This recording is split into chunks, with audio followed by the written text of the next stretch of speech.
بسم الله الرحمن الرحيم.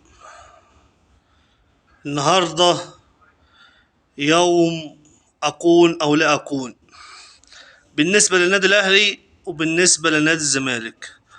لابد أن الزمالك يفوز النهاردة على الترجي في رادس، والأهلي بعد فوز الهلال لازم يفوز النهاردة على سان داونز.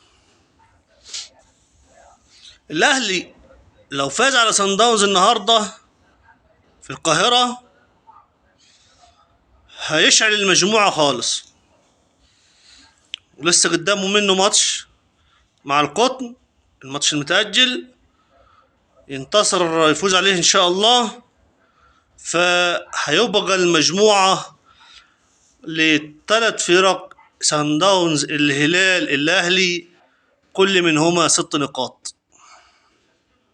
طيب الزمالك لابد إن هي تفوز النهاردة، لا بديل عن الفوز اليوم، لأن لو فازت هتبقى متساوية مع الترجي ب4 نقاط، وبكده تشعل المجموعة تاني بعد انتصار المريخ على شباب بلوزداد.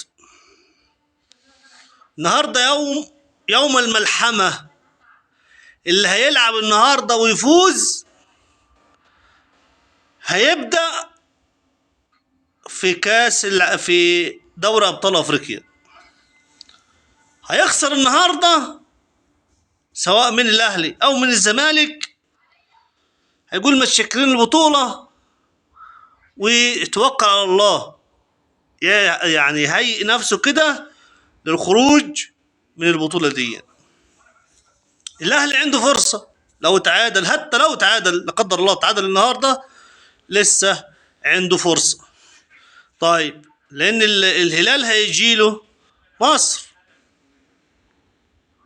ماشي، هيبقوا في فرصة، والقطن لسه بردك هيجيله مصر. لكن الزمالك النهارده لا بديل عن الفوز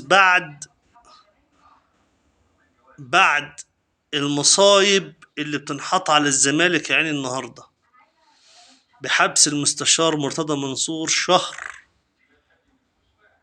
بقضية سب وشتم الكابتن محمود الخطيب رئيس النادي الأهلي. فبالتالي الزمالك وقع في مشاكل، يعني مش هقول لكم يعني مشاكل غويصة، لكن الجمعية العمومية هتنفك واللعيبة هتفكر في مستشار مش عارف ايه ولخبطة. خلونا ما نسبقش الأحداث. النهاردة تم الترحيل مستشار مرتضى منصور من المحكمة للسجن لقضاء الشهر الحبس بتاعه. طيب إن شاء الله الزمالك تنتصر في الترجي في ملعب رادس اللي كان مقفول النهارده بقدرة كادر كده، أو امبارح في قدرة كادر الاتحاد الأفريقي يطلع قرار بفتح ملعب رادس. يعني الماتش صعب أمام جمهور الترجي. الأهلي النهارده فتح لنا الباب 10,000 مشجع، إن شاء الله نلاقي 20,000، مش 10,000 بس 20,000، وترجع الجماهير تاني للمدرجات المصرية وتزين الدوري المصري بالمدرجات والأدب والاحترام والأخلاق. وعاوز أقول كلمة واحدة بس لخالد الغندور: امسك لسانك علشان ما تحصلش مرتضى منصور في السجن. يا خالد يا غندور، اللي كان حميك دخل السجن، ماشي، اللي حميك دخل السجن، اللي انت كنت بتتحمى فيه يا كابتن خالد يا غندور دخل السجن. خلي بالك من نفسك ومن لسانك. لسانك حصانك، ان صنته صانك وان خنته خانك يا خالد يا غندور. رئيسك وولي نعمتك دخل السجن. احنا ربنا سبحانه وتعالى هو اللي بيرزقنا، هو اللي بيدينا النعم من عنده. اللي انت كنت تسمع كلامه وتطلع تشتم فيه البشر وتشتم فيه وتعمل وتتكلم وتحطوا يلا وودي والاهلي عمل والاهلي سوى ومش عارف ايه وحاجات كتير ومشاحنات بين الجماهير وابصر وما عارف دخل السجن. فالزم حدودك يا خالد يا غندور قدام محمود الخطيب واداره النادي الاهلي. الزم حدودك. ولسه في شكوى كمان الاهلي عاملها في القناه وعاملها فيك وعاملها في الاداره وعاملها في المستشار. يعني سنينكم بيضة.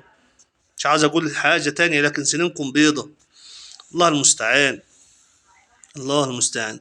مش خلينا نسبق الاحداث. ان شاء الله النهاردة البروف وكولر يعملوا مباريات حلوة ان شاء الله وننتصر ويكون يوم مصري بانتصارات الاهلي والزمالك النهاردة ان شاء الله. وربنا يا رب يفرح جميع المصريين النهارده وجميع جماهير المصريين اللي بتمتكن يعني بترتكن على ايه؟ على الاهلي والزمالك.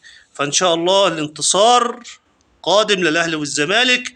واشتركوا في القناه وفعلوا زر الجرس علشان يوصلكم كل جديد وتشجعونا من قلبكم. شجعونا من قلبكم مش من الحق، من قلبكم. مع الف سلامه.